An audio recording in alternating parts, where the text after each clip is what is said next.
we thank you. And I leave here today that God is at work. And I had occasion to be reminded that even when it doesn't seem that way, God is still working. A little bit earlier this week, you see, I received a letter from a pastor who leads a church not far from Jacksonville, Florida. He told me of a time that he and his new bride were attending Asbury Seminary in Wilmore, Kentucky in 1977. It was a place where they held in the spring every year a Christian music festival. They present the gospel with preachers. They present what was then the early versions of contemporary Christian music.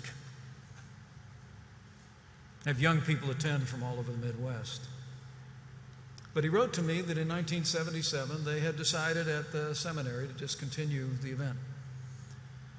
But he and his new bride felt called to do the work. He wrote to me and said that several friends told us that it would be very hard on our new marriage and that we shouldn't do it. But he said we answered the call. We gathered a few other seminarians to help us, and they worked a whole year to arrange the event in the spring of 1978. And then he said, then the night came, the culminating evening on Saturday night, where he and his new bride were walking through the camp area. It was raining, and they were disappointed. They thought it all had been for naught. And then he said, and that's because I didn't know that that night a future Vice President of the United States of America would be giving his life to Jesus Christ.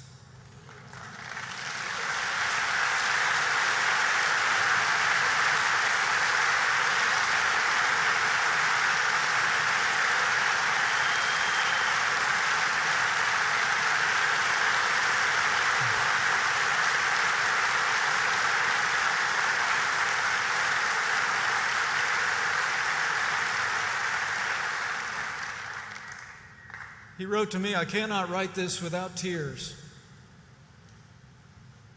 And I could not read it without tears. Because I remember that night, sitting on a hillside. It was raining. And it was like I heard the words for the first time. But God so loved the world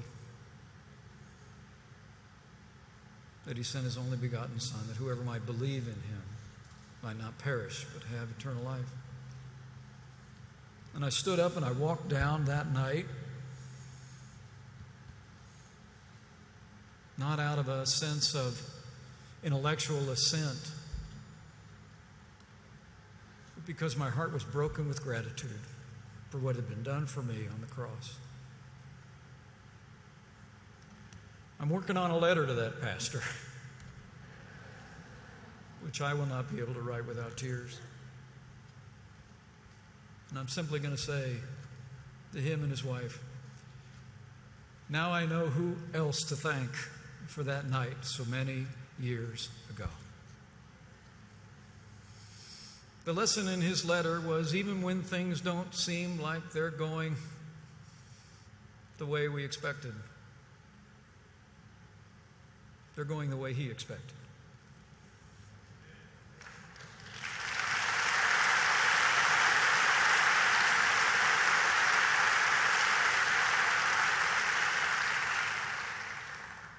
And we can claim those other ancient words that have been over the fireplace in our home in Indiana, in the governor's residence, in the vice president's residence today.